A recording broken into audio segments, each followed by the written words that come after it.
IBN 7 हौसला है, नया IBN 7 हौसला है। नमस्कार, आप देख रहे हैं IBN 7। मैं हूं आकाश सोनी। रात 8 बजे इस वक्त की बड़ी खबर मुंबई से, जहां आज आतंकी संगठन ISIS से जुड़े रहे अरीब मजीद को स्पेशल कोर्ट में पेश किया गया। NIA की दलील पर अदालत ने अरीब मजीद को और पूछताछ के लिए 8 दिसंबर तक हिरासत में भेज दिया है।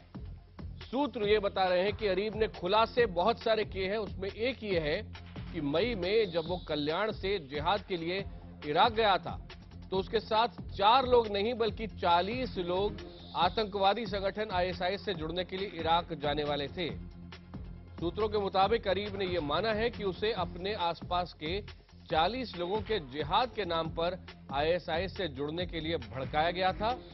जाहिर है ये खुलासे सरकार और सुरक्षा एजेंसियों के होश उड़ाने वाले हैं, क्योंकि माना ही जा रहा था कि मुंबई के पास कल्याण से 4 ही लोग थे जो कि ISIS के साथ लड़ने के लिए गए थे। लेकिन अरीब ने जो बताया है, जो सूत्र हमें बता रहे हैं, ये संख्या 40 के आसपास थी। फिलहाल सुरक्षा एजेंसियां ये पता करने में लगी हैं कि अरीब के पीछे किसका हाथ है जो उसे ISIS से जुड़ने में उसकी मदद कर रहा था।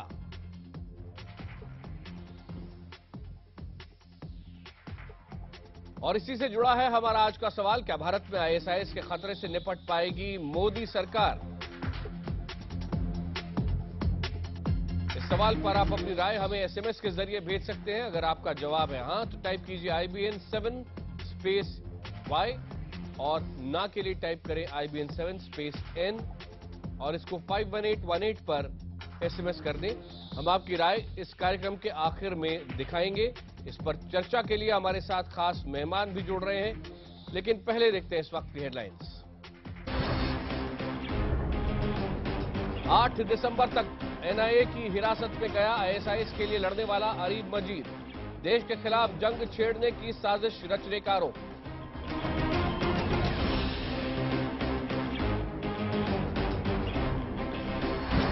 खतरनाक साबित हो सकती है आतंकी संगठनों के खतरे को कमतर आंकने की भूल।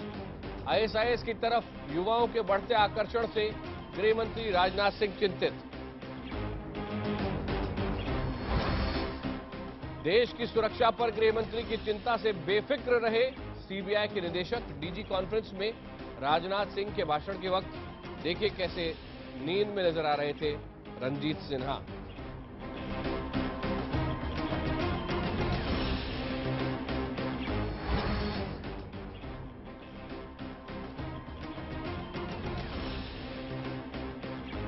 प्रधानमंत्री मोदी ने अपने पहले दौरे में नॉर्थ ईस्ट को दी सौगात। असम से मेघालय के लिए पहली ट्रेन को दिखाई हरी झंडी। जनता ने भारत की राजनीति में से तो वंशवाद का सफाया कर दिया। झारखंड की जमशेदपुर रैली में मोदी का परिवारवाद पर हमला। कहा जनता ने राजनीति से वंशवाद का किया सफाया। उधर सोनिया गांधी ने मोदी सरकार को बताया पूंजीपतियों की सरकार। दिल्ली में कैश वैन से 1.5 करोड़ की लूट के मामले में मिला पहला सुराग। मोबाइल फोन के कैमरे में कैद हुए बाइक सवार 2 लुटेरे। वीडियो IBN 7 के पास। नोएडा अथॉरिटी के पूर्व चीफ इंजीनियर यादव सिंह के निलंबन की तैयारी। प्रिंसिपल सेक्रेटरी ने मांगी रिपोर्ट।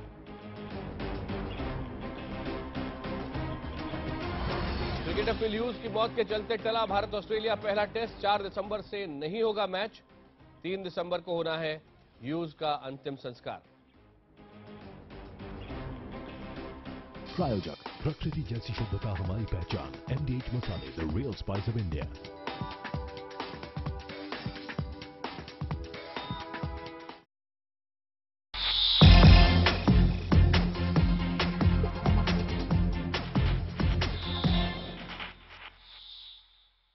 दुनिया के सबसे खूंखार, सबसे बर्बर, सबसे अमीर आतंकवादी संगठन इस्लामिक स्टेट से जुड़े रहे अरीब मजीद से पूछताछ के लिए NIA को 8 दिसंबर तक उसकी हिरासत मिल गई है।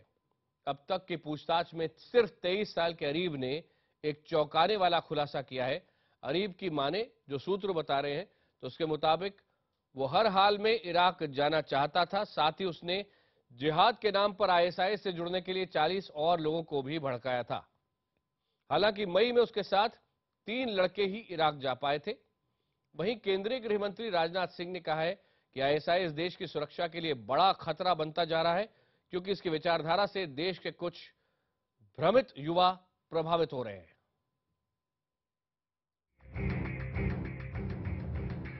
क्या आईएसआईएस से जुड़ा रहा अरीब मजीद किसी खास वजह से भारत लौटा है? क्या उसे किसी खास मिशन के तहत आईएसआईएस के लोगों ने भारत लौटने दिया?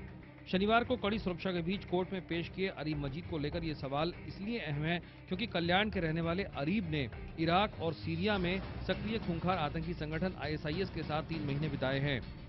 अरीब से पूछताछ करने वालों से जुड़े सूत्रों के मुताबिक अरीब किसी खास मकसद से ही भारत लौटा है। तुर्की से मुंबई पहुंचे अरीब ने आईएसआईएस से जुड़ने को लेकर कोई अफसोस नहीं जताया है। यही नहीं, उसकी सोच भी कट्टर हो चुकी है। उसने माना कि वो अल्लाह के लिए काम करने इराक गया था। इराक में उसे 15 दिनों की ट्रेनिंग दी गई थी। ये ट्रेनिंग उसे इराक और सीरिया में लड़ाई पर जाने से पहले मिली थी। अरीब शुक्रवार को ही मुंबई एयरपोर्ट पहुंचा था, जहां उसे गिरफ्तार कर लिया गया और शनिवार को अदालत में पेश किया गया। अदालत ने उसे और पूछताछ के लिए 8 दिसंबर तक एनआईए की कस्टडी में रखने का आदेश दिया। सरकारी वकील ने कोर्ट में ये साफ कहा कि आरिफ एक पूरी तरह तैयार ट्रेंड आतंकवादी है। उसे बकायदा 15 दिन तक AK-47 समेत सोफिस्टिकेटेड वेपन चलाने की ट्रेनिंग दी है। जांच एजेंसी ये भी जानना चाहती है कि आरिफ किस तरह और किसके संपर्क में होने के बाद आतंकी संगठन आईएसआईएस से जुड़ा। एनआईए और एटीएस समेत दूसरी एजेंसियां अरीब से शुक्रवार से ही पूछताछ कर रही हैं। जांच एजेंसियां उससे लौटने के मकसद समेत अन्य जानकारियां निकालने की कोशिश में जुटी हैं। पूछताछ के दौरान अरीब ने खुलासा किया कि भारत से 4 नहीं बल्कि 40 लोग आईएसआईएस से जुड़ने के लिए इराक जाने वाले थे। सूत्रों के मुताबिक अरीब ने कल्याण और आसपास के इलाकों से करीब 40 लोगों को जिहाद के नाम पर आईएसआईएस से जुड़ने के लिए भड़काया था। जाहिर है, मई में 3 लड़कों के साथ कल्याण से इराक गया अरीब अपने दिमाग में खतरनाक इरादे पाला था। वो अपने साथ कई लोगों को आतंक के रास्ते पर ले जाने की तैयारी कर रहा था। केंद्रीय गृह मंत्री राजनाथ सिंह ने भी माना है कि आईएसआईएस एक बड़ा सुरक्षा खतरा है, क्योंकि कुछ युवा उसके प्रति आकर्षित हो रहे हैं। गृह मंत्री ने ये बात गुवाहाटी में डीजीपी और आईजी की 49वीं ऑल इंडिया कॉन्फ्रेंस के दौरान कही। लेकिन भले ही इसका जन्म इराक और सीरिया में क्यों न हुआ, लेकिन इंडियन सब कॉन्टिनेंट इसे अछूता नहीं रह सकता है। इस हकीकत को भी हमें समझने की आवश्यकता है। और कुछ गिने चुने भारतीय नौजवान भी इस ओर आकर्षित हो रहे हैं। यह भी हमारे लिए एक चिंता का विषय है। Syria and Iraq have emerged as the new theaters of global jihad, attracting large number of foreign fighters from more than 80 countries. This development is also having an impact in our country. Areeb से पूछताछ में पता चला कि ISIS Bharat में अपने पैर पसारने में लगा था। एनआईए का मानना है कि आने वाले दिनों में अरीब आईएसआईएस के बारे में और भी खुलासे कर सकता है। एनआईए सबसे पहले ये जानने की कोशिश कर रही है कि आखिर अरीब और साथ के लड़कों को बाहर भेजने के पीछे किसका हाथ है, किसके जरिए ये सभी लड़के आईएसआईएस से जुड़े। अरीब मजीद की उम्र भले ही कम हो, लेकिन उसके मंसूबे इतने खतरनाक है कि उसे सुनकर खुद अब जांच एजेंसियां भी बेहद परेशान हैं। जांच एजेंसियों की माने तो बगदाद जाने से पहले अरीब ने अपने इस जाल को इस कदर फैला रखा था कि अगर वो इसमें कामयाब होता तो आज देश के खिलाफ काम करने वालों की संख्या 4 नहीं बल्कि 40 होती। अब जांच एजेंसियों की सबसे बड़ी चुनौती है इन चेहरों को ढूंढ निकालना, जो देश के अंदर रहकर ही देश के खिलाफ लगातार काम कर रहे हैं। विवेक गुप्ता के साथ निशात शमसी, मुंबई, IBN 7।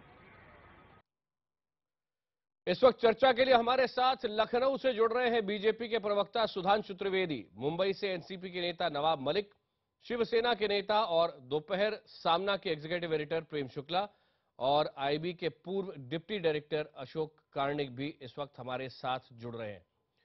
सबसे पहले आपके पास आना चाहूंगा नवाब मलिक साहब, ये बताएं ये कितनी चिंता का विषय है और क्या कहीं ना कहीं इसमें ये सोचना चाहिए कि आईएसआईएस ने मजीद को वापस भारत क्यों आने दिया?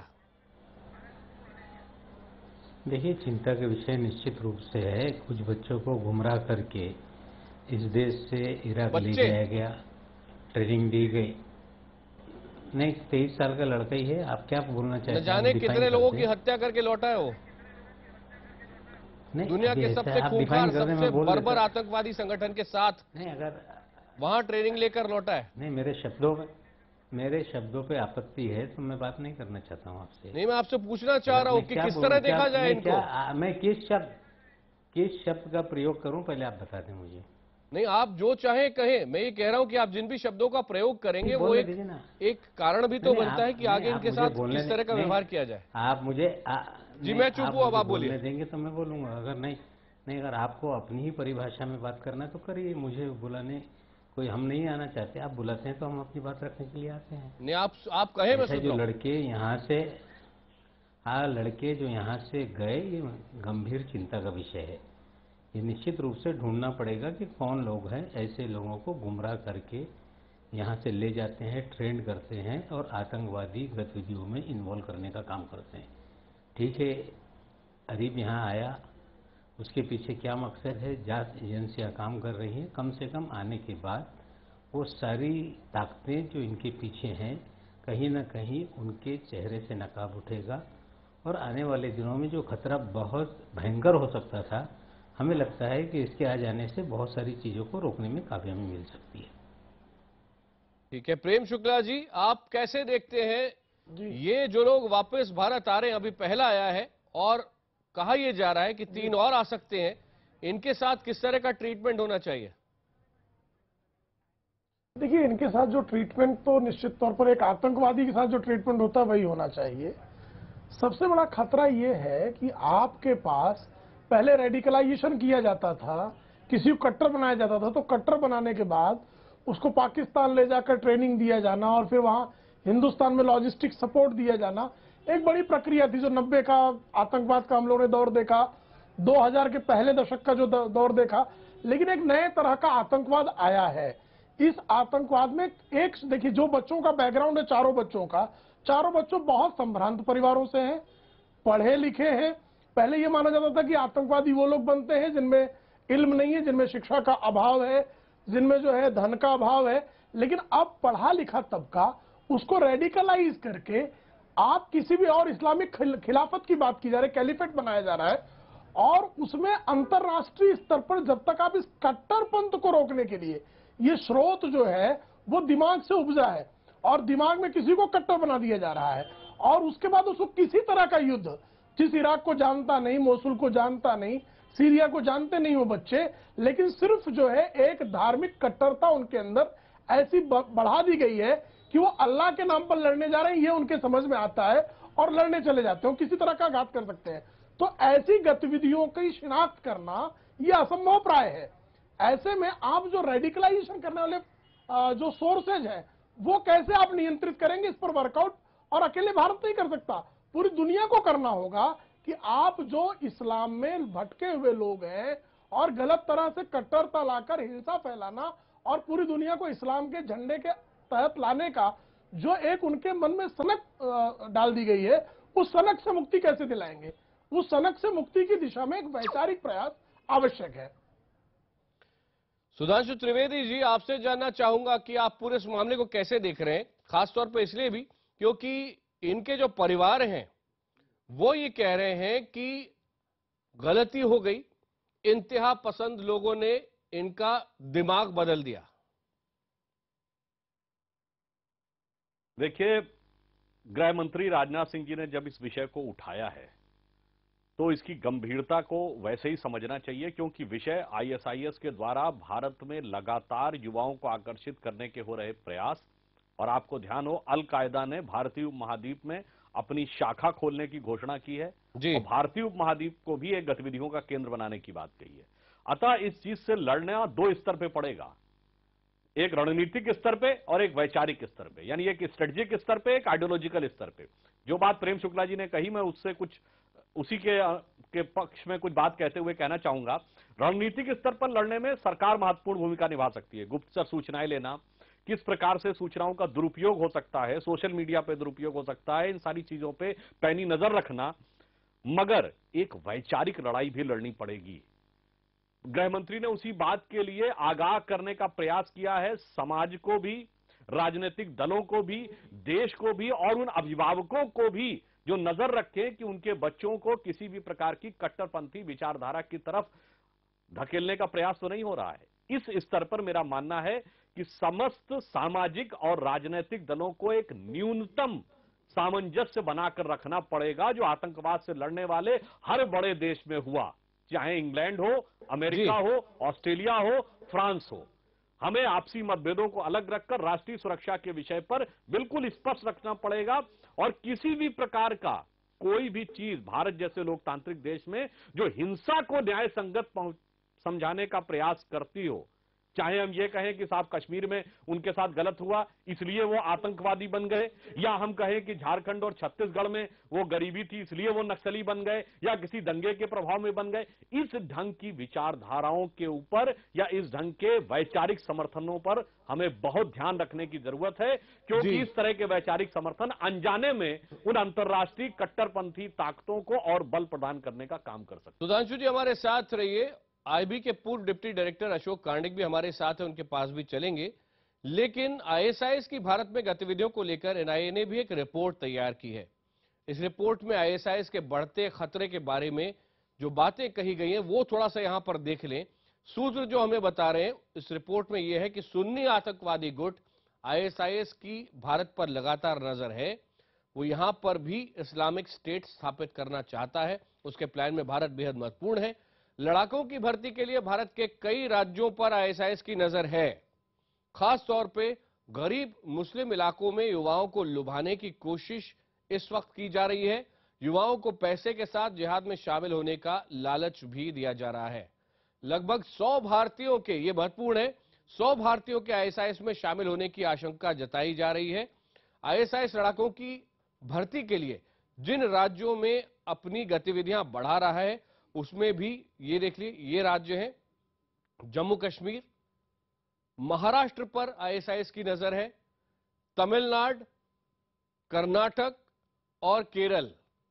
ये वो राज्य हैं जहां सबसे ज्यादा ध्यान है आईएसआईएस का, और यही देखकर हमें अपनी योजना यहां बनानी होगी कि भारत में हम कैसे आईएसआईएस को समय रहते रोक लें।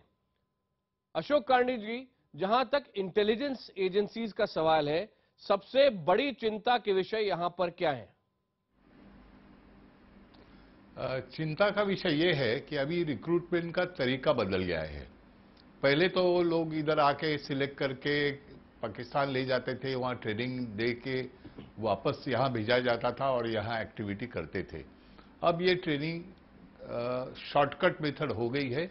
इंटरनेट के जरिए उनका ट्रेनिंग होता है या रेडिकलाइजेशन होता है और उनको इनवाइट किया जाता है कि आप आके लड़िए, सीरिया में लड़िए, इराक में लड़िए, वो आ जाइए।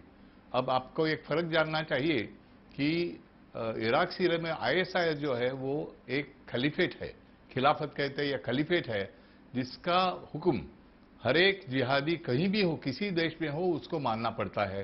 तो अगर इधर का लड़का कोई समझता है मैं जिहादी हो और वो खलीफ का मैसेज या उसकी ऑर्डर मैंने माननी चाहिए, मेरे को सीरिया जाना चाहिए, तो चला जाएगा। तो इसलिए हम अगर इनके बारे में सोचते हैं, ये 4 लड़के जो गए हैं कि उनको किसी ने इन्फ्लुएंस किया, वो शायद सेल्फ इन्फ्लुएंस है, सेल्फ रेडिकलाइजेशन है। इंटरनेट पे स्पीचेस सुन के, कुछ डिमांड सुन के वो सेल्फ रेडिकलाइजेशन हो जाते हैं और वो जाते हैं।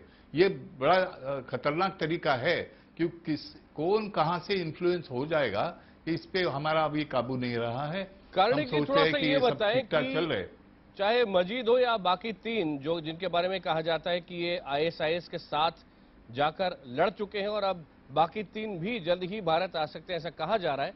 लेकिन यहां पर कौन सी जानकारी असली है, कौन सी नहीं है, ये फर्क कर पाना बड़ा मुश्किल हो रहा है। क्योंकि आप इंटरनेट पर अगर पढ़ेंगे तो एक जगह आपको मिलेगा कि 55 लोगों की हत्या करके मजीद वापस लौटा है। इसी तरह से एक फल वाले का नाम लिया जा रहा है जो कल्याण में था, एक कॉलेज के प्रिंसिपल से पूछताछ हो गई। ये जानकारी भी अगर आप रिपोर्ट से पढ़े तो आएंगी, लेकिन इनमें कौन सी सही है कौन सी नहीं है ये कैसे मालूम पड़े? ये उसको तो बहुत समय लगेगा, जल्दी तो पता नहीं लगेगा, क्योंकि इनको ट्रेन किया जाता है कि जो पहले जब पकड़े जाते हैं या सरेंडर हो जाते हैं तो कुछ ना कुछ स्टोरी बताएंगे जो एक्सेप्टेबल लगेगी, लेकिन वो स्टोरी विद इन स्टोरी रहती है। तो उसको एक एक लेयर्स निकाल के आपको जाना पड़ेगा कि कौन सी बात ये सही कर रहा है और उसके लिए हमको कहीं दूसरा तथ्य ढूंढना पड़ेगा कि ये जो कह रहा है वो ठीक है। अगर वो कह रहा है हमने 55 लोगों को मारा है, शायद वो कहेगा नहीं, बदल जाएगा कि उससे मर्डर कमिट किया, ऐसे बोलेगा नहीं, मैं गया वहां फंस गया, मेरे को गोली लगी, मैं वापस आ गया, ऐसे पहला एक्सप्रेशन होगा। तो इसने क्या क्या उधर किया वो हमको पता करवाना पड़ेगा, या उसके कहने पे हम पूरा डिपेंडेंस नहीं रख सकते, क्योंकि ये पहले तो जरूर झूठ कहेगा, कितने दफे झूठ कहेगा हमको पता नहीं है, कितना सच कहेगा वो पता नहीं है, लेकिन सच के पीछे हमने लगना चाहिए, थोड़ा टाइम लगना चाहिए। जरा एक्सपर्ट इंट्रोगेशन होता है तो सत्य तक हम पहुंच सकते हैं, लेकिन पूरा सत्य होगा ऐसे नहीं है। वो तो सावधानी एनआईए वगैरह करेगी जरूर, इतने तो आसानी से उसका कहना मानेंगे नहीं, वो तो जरूर करेंगे। यहाँ पर दो अलग अलग चीजें हैं। क्या आपको लगता है कि एक तरफ कुछ जानकारियां ऐसी हैं जो पूरे देश को दी जानी चाहिए कि किस तरह इन युवाओं का रेडिकलाइजेशन हुआ, कैसे इनको बहकाया गया, कैसे सोशल मीडिया का इस्तेमाल हुआ, फंडिंग कहां से आ रही है, इसकी कुछ चीजें हो सकता है जो इंटेलिजेंस के कारणों से नहीं बताई जाए, वो अलग रखी जा सकती है, लेकिन कुछ बेसिक इंफॉर्मेशन बिल्कुल साफ तौर पे आधिकारिक तौर पे आना चाहिए, ये अभी नहीं हो रहा है। क्या आपको लगता है कि ये करना जरूरी है? देखिए, मेरा मानना है कि भारत सरकार इस विषय को बहुत ही संवेदनशीलता और जिम्मेदारी से ले रही है, इसलिए कहां से किस स्रोत से क्या आ रहा है या उचित समय पर ही सरकार इसको स्पष्ट करेगी, ताकि उस स्रोत पर और उन जानकारियों पर कोई विपरीत प्रभाव न पड़े। हाँ, मगर कुछ उदाहरण ऐसे हैं जो किसी भी प्रबुद्ध व्यक्ति के सामने, आप याद करिए अभी पिछले वर्ष करीब या 1-1.5 साल पहले उत्तर प्रदेश में बहुत शहरों में दंगे हुए थे। इंटरनेट पर खबरें आई थी, एक पिक्चर दिखाई गई थी कि जैसे बर्मा में रोहिंग्या मुस्लिमों के साथ कुछ को मारा गया है, और इसके आधार पर लोगों में आक्रोश आया और दंगे हुए। बाद में पता चला वो थाईलैंड के चक्रवात में मारे गए लोगों की फोटोएं थी जो इंटरनेट पर सर्कुलेट कर दी गई। मगर इसमें महत्वपूर्ण बात क्या है, इतनी भयंकर प्रतिक्रिया हो रही है बर्मा के मुद्दे के ऊपर, यहां तक कि मुंबई में शहीद स्मारक तोड़ा जा रहा है, और हमारा पूरा का पूरा बौद्धिक और राजनीतिक एस्टेब्लिशमेंट मौन धारण करके बैठा हुआ है।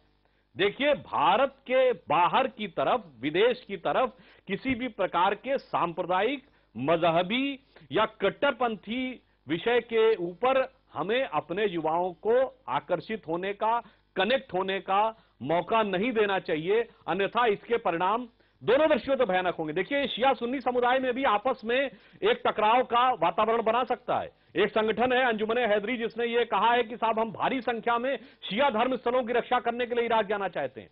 तो ये एक समुदाय और समुदाय के अंदर के भी दो वर्गों के बीच में एक भयंकर संघर्ष का रूप धारण कर सकता है। इसीलिए मेरा यह कहना है कि राजनीतिक दलों की भी यह जिम्मेदारी है कि इस ढंग की कट्टरपंथी आवाजें जो भी उठाता है, भारत के बाहर से जो चीजें उठाता है, दुर्भाग्यवश देखिए मैं कहना चाहूंगा, खिलाफत आंदोलन का समर्थन 95 साल पहले कांग्रेस ने किया था, दुर्भाग्यवश गांधी जी ने भी उसका समर्थन किया था। यानी भारत की सीमाओं से बाहर मुस्लिम समुदाय की भावनाओं को जोड़ने की एक गलती की थी, उसको ध्यान रखना चाहिए। आज भी बताइए, इमाम बुखारी जी अपने दस्तरबंदी कार्यक्रम में नवाज शरीफ को बुलाते हैं और प्रधानमंत्री को नहीं बुलाते, मगर उसकी जितनी मजम्मत होनी चाहिए थी पॉलिटिकल एस्टेब्लिशमेंट के द्वारा और इंटेलेक्चुअल एस्टेब्लिशमेंट के द्वारा, वो यदि हम नहीं करते हैं तो अनजाने में सुधांशु जी, आपने बहुत जरूरी चीज बोली अभी, और इसका सवाल मैं नवाब मलिक साहब के सामने रखना चाहता हूं।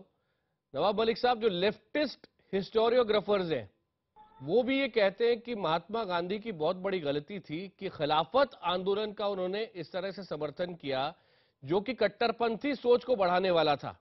क्या आज हम उस स्थिति पर आ गए हैं जब ये कहें कि जो भारत के मुसलमान हैं, जिस तरह से शिया और सुन्नी प्यार से भारत में रह रहे हैं, इसको हम कैसे बचाए रख सकें, ये बेहद महत्वपूर्ण है, और हम दुनिया के सामने मिसाल पेश करें बजाय इसके कि इराक, सऊदी अरब या सीरिया हमारे मुसलमानों को सिखाए कि कैसे जीना है। देखिए, 2-3 चीज यहाँ मुद्दे निकल कर आए हैं कुल मिला के इस चर्चा के बीच में। जी, एक मुद्दा यह है कि खिलाफत मूवमेंट क्या है, खिलाफत क्या है इस्लाम में, इसको समझने की जरूरत है। कोई खलीफा अपने आप को घोषित कर दे और पूरे दुनिया के मुसलमानों को मैं आदेश दे सकता हूँ, इस तरह का प्रोविजन किसी भी इस्लाम में नहीं है, या ये सोच किसी मुसलमान की नहीं कि कोई हमारा खलीफा होगा और पूरी दुनिया में हमें आदेश देगा, वो हम मानेंगे। पहले ये इस्लाम में कहीं नहीं। एक दूसरा, खिलाफत मूवमेंट के बारे में गांधी जी ने जो समर्थन किया उसको लेकर चर्चा शुरू हो गई इस मुल्क में मजहब का इस्तेमाल राजनीति में कब हुआ? 1857 की जब आज़ादी की लड़ाई हुई तो मजहबी जज्बात को उभार कर अंग्रेजों के खिलाफ लड़ाई लड़ी गई और उसके बाद लगातार धर्म के नाम पे लोगों को इकट्ठा किया गया ताकि आंदोलन को आगे चलाया जाए। ठीक है, आज के परिप्रेक्ष्य में उसको देखकर उस पर लोग टिप्पणी करते होंगे, अपनी अपनी सोच है। उस विषय को आज यहाँ इससे जोड़ना मैं समझता हूँ कि उचित नहीं है। जहाँ तक सवाल है कि आतंकवादी, देखिए जब खलीफत की बात हो रही है भारत में तो वहीं से शुरू होगी ना। फिर पूरे इस्लाम नहीं, आप पहले इस्लाम को समझ लीजिए। खिलाफत और जो खलीफा होता है वो कोई अपने आप को घोषित नहीं करता कि मैं इस्लामिक खलीफा हूं और पूरे दुनिया का मुसलमान मेरे आदेश को माने। इस तरह का कोई भी प्रोविजन इस्लामिक, आप सही कह रहे हैं कि इस्लाम में ऐसी कोई बात नहीं थी, लेकिन जमीन पर ऐसी कोशिश तो की गई। नहीं समझ लें ना, तो वही तो गुमराह करके लोग अपनी बातों को गलत ढंग से मुसलमानों को, कुछ नौजवान बच्चों को गुमराह करके उसका गलत इस्तेमाल करते हैं और उसका समर्थन कभी मेरा आपसे नहीं सवाल हो यही सकता। था कि आज हम मिसाल पेश करें दुनिया के सामने। देखिए ऐसा है कि इस्लाम में जैसे इमाम बुखारी का उदाहरण दिया गया, कोई दिल्ली की एक मस्जिद का कोई इमाम पूरे हिंदुस्तान के मुसलमानों का इमाम नहीं है। इमाम बनाने के लिए कोई अपने नस्लों के ही लोगों को इमाम बना के मस्जिद में नमाज पढ़ाएंगे, इस तरह का भी प्रोविजन इस्लाम में नहीं है।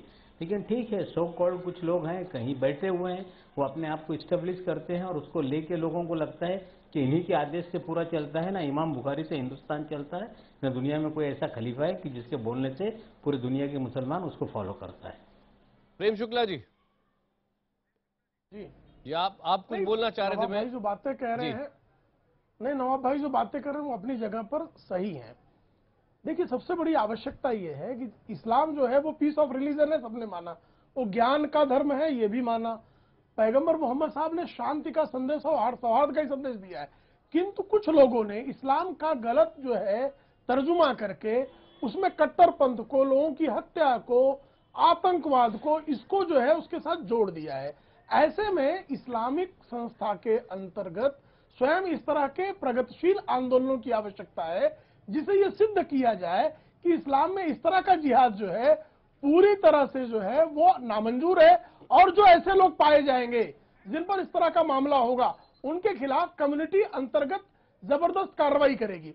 ये भारत में इस पर जो विमर्श होने की आवश्यकता है वो दुर्भाग्यवश प्रारंभ नहीं हो पा रहा है।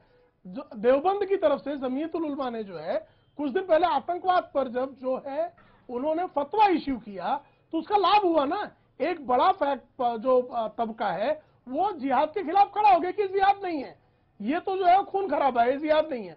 उस तरह से जो है जो यहाँ के लोग जिनको रेडिकलाइज किया जा रहा है, जिनको जो है गलतफहमी फैलाई जा रही है, ऐसे लोगों को गलत रास्तों पर जाने से रोकने की जिम्मेदारी हर मजहब की अपने अंतर्गत भी होती है। जैसे हिंदुओं में कोई इस तरह करेगा तो हिंदू समाज का बड़ा वर्ग वो उसके खिलाफ खड़ा हो जाता है, ईसाइयों का बड़ा वर्ग खड़ा हो जाता है, जैनों का बड़ा वर्ग खड़ा होने की स्थिति में रहता है। लेकिन यहाँ जिस तरह से खड़ा होना चाहिए दुर्भाग्यवश वो अभी खड़ा नहीं हुआ है और इसका एकमेव इलाज जो है वो इस्लाम के अंतर्गत जो इस तरह से कट्टरपंथ का बढ़ावा है वो इनके उदारपंथी उन कट्टरपंथियों के खिलाफ ऐलानिया खड़े हो और उनको खत्म करें। नवाब मलिक जी, मैं जानता हूं आप कुछ बोलना चाह रहे हैं और अशोक कार्णिक जी के भी बिल्कुल लफ्ज होठों पर आ रहे हैं, लेकिन मैं आप दोनों के पास लौटूंगा एक छोटे से ब्रेक के बाद। ये चर्चा जारी है, ये महत्वपूर्ण इसलिए भी है क्योंकि ये लोग जो लौट रहे हैं जिनमें से एक लौट चुका है, 3 और लौट सकते हैं। आईएसआईएस के साथ लड़ाई वहां पर छेड़कर वहां उनकी आधुनिक से आधुनिक हथियारों के साथ ट्रेनिंग हुई है और बर्बरतापूर्ण तरीके से आईएसआईएस उस समय लोगों को जान से मार रहा था।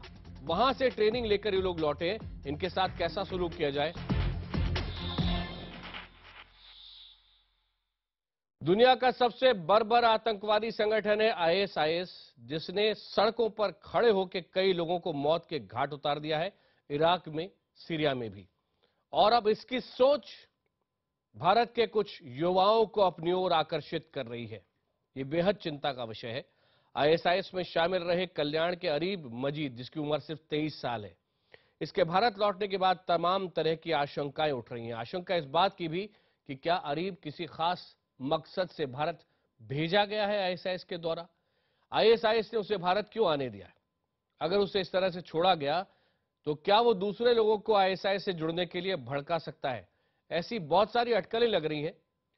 या फिर दूसरी ओर हो सकता है कि वाकई उसने आईएसआईएस से नाता तोड़ लिया हो, और वो उसने क्यों किया ये भी समझने की जरूरत है।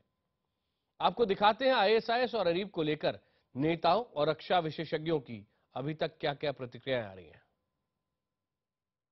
मैं तो ये कहूंगा कि हम इसको सुरक्षा संस्थाओं पर छोड़ दें, लेकिन अगर किसी भी रूप में अपने ऐसे लड़के बच्चे, अपने भाई बहन जो गलत रास्ते पर जाते हैं, वापस आना चाहें तो उनको वापस लाना चाहिए। हाँ, जो सजा की बात है, जो कानून की बात है, वो प्रक्रिया जरूर पूरी होनी चाहिए। नौजवानों को भटकने देना चाहिए, आतंकवाद पर कड़ी कार्रवाई करनी चाहिए। आईएसओ या अन्य आतंकवादी गठबंधन, उनके खिलाफ कठोर निर्णय होना चाहिए। लेकिन इन सबके लिए अगर कोई रूपरेखा नहीं बनाओगे और नौजवान को जब तक काम की तरफ नहीं लगाओगे, तब तक क्या ये संभव है? इस देश के मुसलमानों को न आतंकवाद से जोड़ा जा सकता है, न आतंकवाद से वो जुड़ सकते हैं। उनके दिलों में, उनके रगों में भी देश के राष्ट्रवाद का उतना ही मजबूती के साथ खून बह रहा है जितना कि समाज के और हिस्सों के साथ है। इसलिए जो है वो आतंकवादी ताकतें तमाम कोशिशों के बावजूद भी अपनी शैतानी साजिशों में सफल नहीं हो पाई, और न ही हिंदुस्तान के किसी हिस्से में अपनी बड़ी आतंकवाद की जड़ें जमा पाई हैं। ये एक बड़ी मुश्किल बात है जो कि हमें करना पड़े। मैं ये नहीं कहता कि सिर्फ ये जो हमारी माइनॉरिटी कम्युनिटी है उसमें हो जाए, नहीं, ये तो हो सकता है कि दूसरे भी कोई हिंदू हो उनको भी ये लग जाए, क्योंकि ये एक ऐसा है मसला जो कि सब चाहता है कि अच्छा मैं पावर में आ जाऊं। There has to be an awareness program. The clerk of the Muslim world should come against this kind of people who's been to prevent them from going and joining, because India is a diverse diaspora. They're having a huge Indian expats all over the Arab world and in the Islamic world and in the West Asia and GCC. What you are going to do if this thing kind of propaganda is been trying to recruit young Indians? So I think it is the sole responsibilities for and at the shoulder of the Islam. और इसी से जुड़ा है हमारा आज का सवाल, क्या भारत में आईएसआईएस के खतरे से निपट पाएगी मोदी सरकार? इस सवाल पर आप अपनी राय हमें एसएमएस के जरिए भेज सकते हैं। आपका जवाब हाँ है तो टाइप कीजिए IBN7 स्पेस Y, अगर ना तो फिर टाइप कीजिए IBN7 स्पेस N और इसे 51818 पर एसएमएस कर दीजिए। आपकी राय इस कार्यक्रम के आखिर में हम दिखाएंगे। इस वक्त नवाब मलिक साहब के पास मैं सबसे पहले जा रहा हूं, क्योंकि नवाब मलिक साहब ब्रेक से पहले आप कुछ बात कहना चाह रहे थे और उसके अभी आपने बहुत सारी दूसरी प्रतिक्रियाएं भी देखी हैं। कुछ लोगों का नवाब मलिक साहब ये कहना है, और इसलिए मैं शुरू में आपको भी कह रहा था कि आपने भी उस शब्द का प्रयोग किया, प्रेम शुक्ला जी ने भी किया कि ये बच्चे हैं। क्या वाकई हम उनको इस तरह देख सकते हैं? क्योंकि 23 साल की उम्र में इराक जाना, वहां लोगों की हत्याएं करके लौटना, इनको क्या हम आतंकवादी के तौर पर देखें, फांसी दें, या फिर इनसे हमदर्दी दिखाएं? देख लीजिए, प्रेम जी जो शब्दों का प्रयोग था, मैंने नहीं, प्रेम जी भी वही बच्चे बच्चे बोल रहे हैं। बिल्कुल, ये बहुत सारी प्रतिक्रियाएं, उन शब्दों का इस्तेमाल लोगों ने किया। सवाल आपने खड़ा किया है कि क्या इनको सजा देनी चाहिए। अगर गुनाह उन्होंने किया है तो जो भी गुनहगार है उसे सजा से कोई नहीं रोक सकता और नहीं बचाना चाहिए। कभी कोई ये नहीं कहेगा कि गुनहगारों को माफ़ कर दो। लेकिन जहाँ तक इस बीमारी का सवाल है, उस पर चर्चा हो रही थी। प्रेम जी ने कहा कि विद इन कम्युनिटी इसको लेके कोई खड़े नहीं होते। प्रेम जी को भी पता होगा, बहुत सारे लोग हैं विद इन कम्युनिटी, ये बुराई दूर हो जाए, बच्चों को गुमराह ना किया जाए। बड़े पैमाने पे अलग अलग तरीके से लोग इसको लेके सिंपोजियम, अलग अलग तरीके से नीचे के लेवल पे भी बात करते हैं। या अंतर्राष्ट्रीय स्तर पे भी कुछ लोगों ने बड़ी मूवमेंट भी चलाई।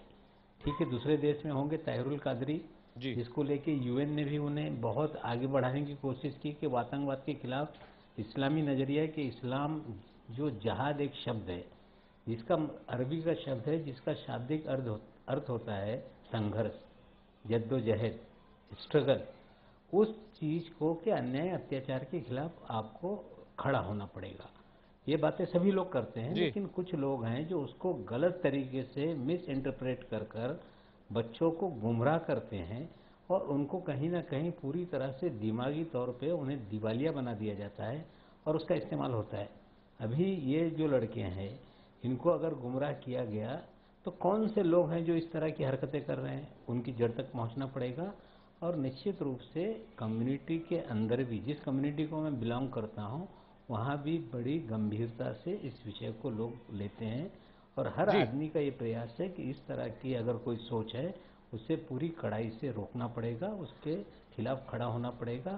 और इस्लाम की अशोक बातों कर्णिक को साहब के गलत पास भी मैं तरीके जाना से अगर चाहूंगा। कोई अशोक करता है जी, तो हमें लगता है कि लोग खड़े रहते हैं। जी अशोक जी, ये बताइए कि एक तरफ सोशल मीडिया, जिस तरह से सारी फुटेज सोशल मीडिया पर आई, जिस तरह से जो आईएसआईएस की सोच है, उनके जो भी जितने भी बर्बरतापूर्ण ही सही, लेकिन कितने ही जंगलियों की तरह के सही उनके जो विचार है वो वैसे के वैसे ही रखने की उनको आजादी है, उसको रोकना भी संभव नहीं है। ऐसे में कुछ लोग भ्रमित हो सकते हैं। भारत की इंटेलिजेंस एजेंसीज, भारत की सरकार किस हद तक तैयार है इसका मुकाबला करने के लिए? तैयार तो है जरूर। उसका जो डेंजर है, उसका खतरा है, वो तो सब जानते हैं, इंटेलिजेंस एजेंसी भी जानती है और उसका वो मुकाबला जरूर करेंगे। मेरा ये कहना है कि यहाँ हमारे सोसाइटी में गुमराह करने वाले लोग हैं, गुमराह होने वाले भी लोग हैं। तो गुमराह होने वाले लोग जो लड़के हैं वो उनका ये लड़का वापस आया है, उसको कितना पश्चाताप हुआ है, वो कितना सोचता है कि मेरी गलती, सच्ची गलती हुई है, या उसके अभी दिमाग में वही बैठा है, सिर्फ मजबूरी के वजह से वापस आया है। तो उसको गुनाह साबित होने पे उसको शिक्षा होनी चाहिए। लेकिन अगर वो जानता है कि मैंने बहुत बड़ी गलती की है और उसके खिलाफ वो बोलता है कि भाई ये सब गलती लोग कर रहे हैं, वो गलत है बात। दूसरी बात यह है कि हर एक कम्युनिटी के लीडर्स थोड़ा सा उन्होंने लीडरशिप दिखानी चाहिए कि हमारे कम्युनिटी में जो हो रहा है वो गलत है, जिहादी जो आइडियाज है वो गलत है, खिलाफत जो है वो गलत है, ऐसे इस्लाम में कहीं कहा नहीं।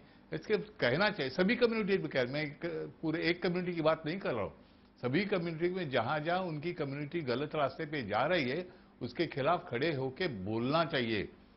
घर में बैठे नहीं रहना चाहिए, खड़े होके कैंपेन चलानी चाहिए। ये जो हो रहा है वो गलत है, वो हम उसका विरोध करते हैं और हमारे लड़के इससे बचे रहे तो लोगों पे थोड़ा उसका असर हो जाएगा।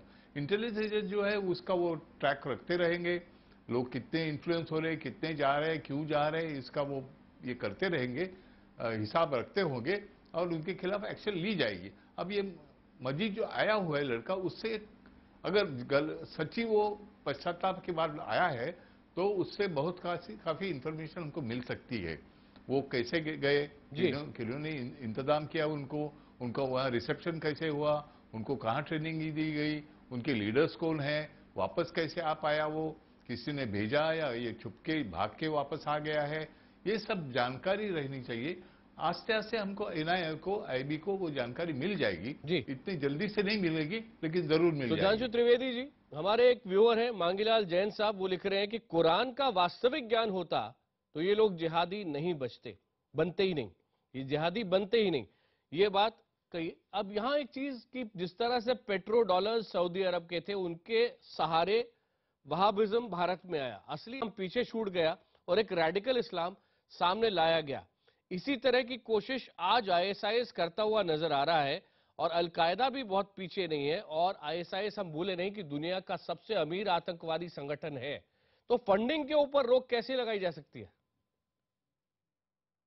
देखिए, मैं इस्लामी मामलात का कोई बहुत आलिम फाजिल आदमी नहीं हूं, मगर कार्निक साहब ने जो बात कही और अभी आपके व्यूअर ने जो प्रश्न पूछा है, दोनों में एक साम्य है कि कम्युनिटी के जो लीडर्स हैं, समुदाय के जो नेता हैं, उनको भी यह ध्यान रखना होगा कि समुदाय किस दिशा में जा रहा है। देखिए, मैं एक चीज याद दिलाना चाहता हूं कि प्रधानमंत्री श्री नरेंद्र मोदी जी ने कहा था कि मुस्लिमों की राष्ट्रभक्ति पर उन्हें पूरा विश्वास है।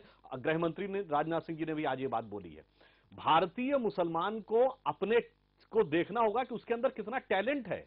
मैं एक बात कहना चाहता हूं, अंतर्राष्ट्रीय स्तर पर यह बताइए, उस गरीब हिंदुस्तान में 20वीं शताब्दी में उस्ताद बिस्मिल्लाह खां, उस्ताद जाकिर हुसैन, उस्ताद अमजद अली खां से लेकर रफीक जकारिया जैसा राइटर और अबुल कलाम जैसा साइंटिस्ट हिंदुस्तान नहीं पैदा होता है। और जहां पे पैसा बरस रहा उस अरब और ईरान में, क्यों नहीं पैदा होते ऐसे लोग?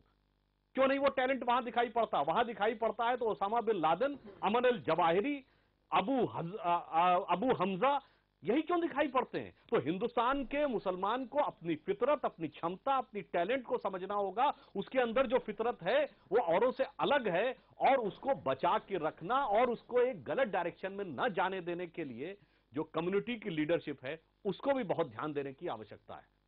आप सबका बहुत बहुत धन्यवाद इस बहस में शामिल होने के लिए। हम लगातार इस विषय को आगे भी उठाते रहेंगे क्योंकि ये समय बेहद महत्वपूर्ण है।